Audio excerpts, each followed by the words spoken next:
Hello, everybody. I hope you've enjoyed Acts 1 and 2 of Macbeth, and now we're going to dive into Acts 3 through 5. So, let's talk about it. Along with nearly everyone of his era, Shakespeare knew his Bible. He certainly knew Paul's letter to the Galatians in the New Testament, and the famous passage. Here I'll quote from the King James Version that tells us, quote, "Whatsoever a man soweth, that shall he also reap. For he that soweth to his flesh shall of the flesh reap corruption, but he that soweth to the Spirit shall of the Spirit reap life everlasting." Unquote. And certainly he had such reaping in mind when composing the final three acts of Macbeth, as we can see from the overwhelming focus on guilt and the physical, mental, and spiritual destruction that it causes. But this guilt derives not only from killing another person, we might notice, it more specifically arises from upending the social order.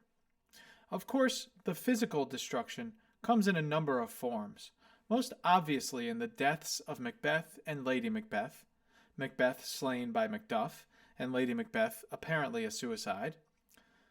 This is probably the least interesting, if most inevitable, of the three. In terms of mental destruction, this happens right away. In Act 3, Scene 4, we see Macbeth's very public freakout. He has just found out that two murderers he hired to kill his friend Banquo were successful. It's worth pointing out why he wants Banquo killed. He is there the first time we see Macbeth and hears the Weird Sister's prophecy, and therefore he probably can guess what Macbeth has done. Furthermore, the witches prophesied that the heirs of Banquo will rule Scotland. The murder of Banquo is a murder brought on by paranoia. But paranoia exists in the mind, not the body. Banquo's body might be gone, but in Macbeth, the fear that he might be caught persists, and thus Macbeth sees the ghost of Banquo at his banquet. And Lady Macbeth rightly points out, quote, "This is the very painting of your fear. This is the air-drawn dagger which you said led you to Duncan." Unquote. At this point, we might note that Lady Macbeth seems immune to such fear. It's not until Act 5 that the fear, paranoia, delusion, and hallucinations get to her. But they hit hard. Lady Macbeth rants, quote, "The Thane of Fife had a wife. Where is she now? What, will these hands ne'er be clean? No more of that, my lord, no more of that. You mar all with this starting." Unquote. She's obsessed with the blood that cannot seem to be washed off her hands. She's having imaginary conversations with Macbeth, ranting, raving, and deep into hallucinations much like the ones her husband suffers from. As critic Joan Larson Klein tells us, quote, "She exists solely within the present memory of past horrors." Unquote. In short, she reaps what she sows mentally, right along with her husband, for her part in this crime. And then there's the spiritual, and that's where we get to the really interesting parts of the changes in these characters. Although Lady Macbeth seems to suffer behind closed doors, becoming less and less a central character as the play goes on, we do see Macbeth once again turning away from a more righteous path and seeking out the Weird Sisters for supernatural guidance. Doing this provides him with false confidence, empty because it's riddled with plays on words and riddles, and because it's the result of witchcraft and not true faith. Birnam Wood indeed moves, and indeed there is a man who is born not of woman. Yet both of these prophecies give him false confidence and lead to his destruction. This certitude where there shouldn't be any is another sign of Macbeth's mental deterioration. And the physical death of Lady Macbeth, and his situation more generally, leads Macbeth to his spiritual destruction, his tomorrow, tomorrow, and tomorrow speech, some of the most profound sentiments of futility, nihilism, and worthlessness ever uttered in the English language. Life is but a walking shadow, a poor player that struts and frets his hour upon the stage.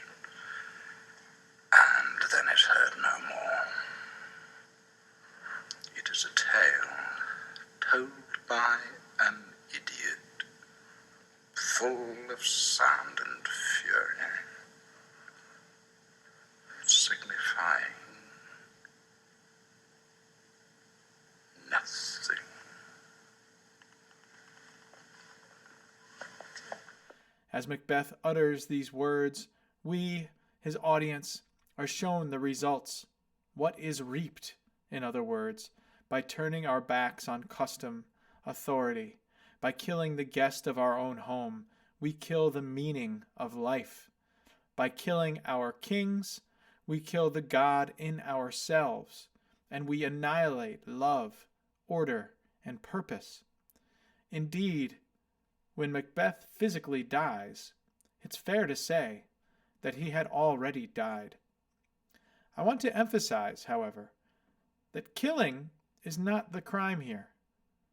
We are introduced to Macbeth as a killer who, quote, unseamed his enemy from the nave to the chops, unquote, that is, gut to neck. And he's praised, indeed promoted, by King Duncan for doing so. As critic Alan Sinfield points out, quote, any disturbance of the current structure of power relations is against God and the people, and consequently any violence in the interest of the status quo is acceptable, unquote. Now, Shakespeare emphasizes Macbeth's spiritual calamity through the use of foils rather effectively. Foils are characters whose quality tend to directly oppose another character, and there are a series of foils that become evident in the second half of this play. One clear set of foils are Lady Macbeth and Lady Macduff. Lady Macbeth kills herself, we think, and although she says she, quote, has given suck, unquote, and thus has had a child, she seems to have no compassion for children, and the imagery of dashing a child's brains on rocks comes readily to her tongue. In contrast, Lady Macduff exchanges a dialogue with her son that not only demonstrates his wit, but also shows how much she cares for him and the family. Lady Macbeth keeps house, as it were, the Renaissance vision of a woman's role, by cleaning up after a murder, which she seems unsuccessful in doing. Lady Macduff, who reminds us that she has, quote, done no harm, but that she realizes that she's, quote, in the earthly world where to do harm is often laudable, to do good sometimes accounted dangerous folly, unquote, seems aligned with Renaissance womanly duties, but aware of the powers of greed and ambition. She is the face of innocence.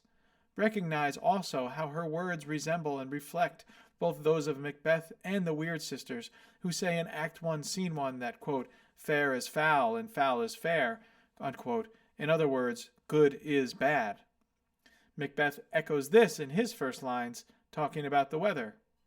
Now, Lady Macduff points out that on earth, but decidedly not in heaven, people can benefit by doing harm as opposed to good.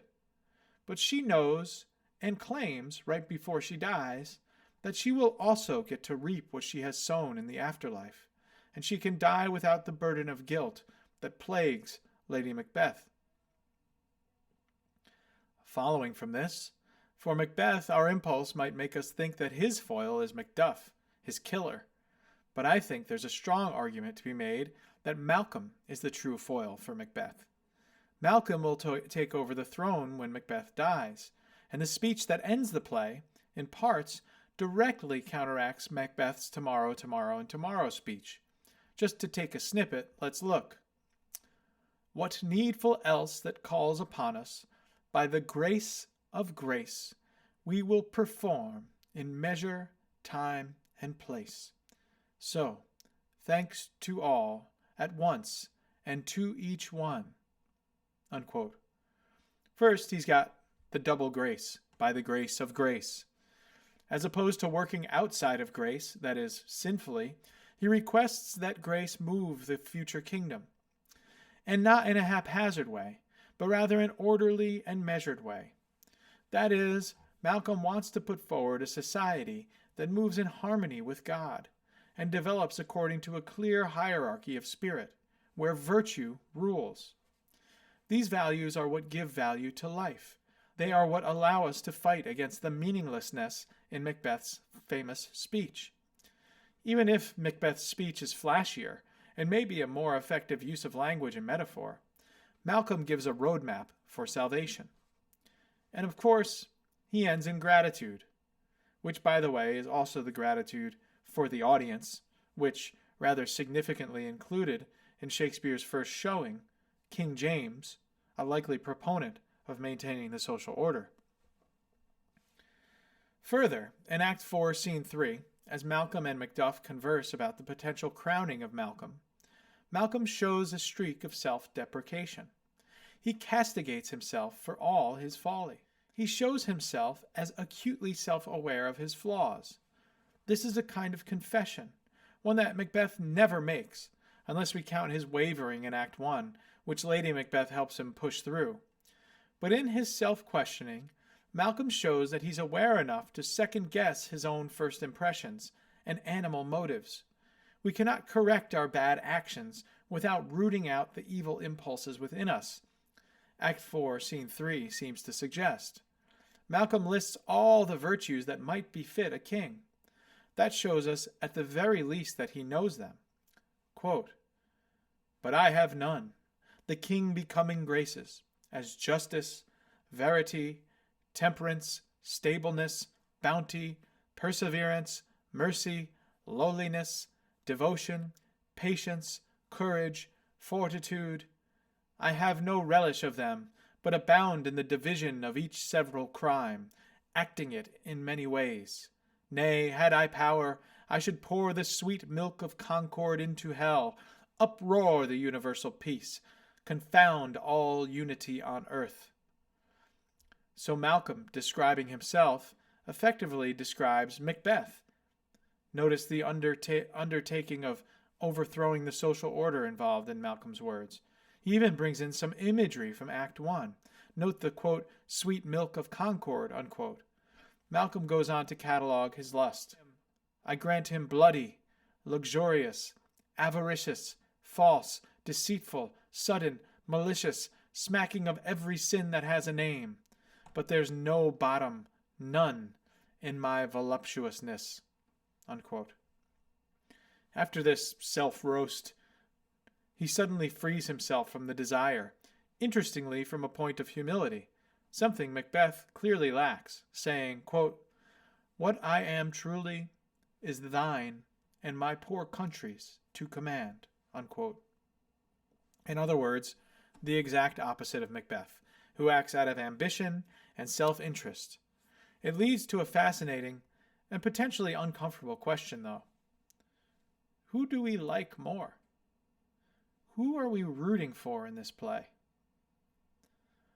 Our answer may tell us a bit more about ourselves than about this play. This mirror-like quality is one aspect of Shakespeare that makes him endure.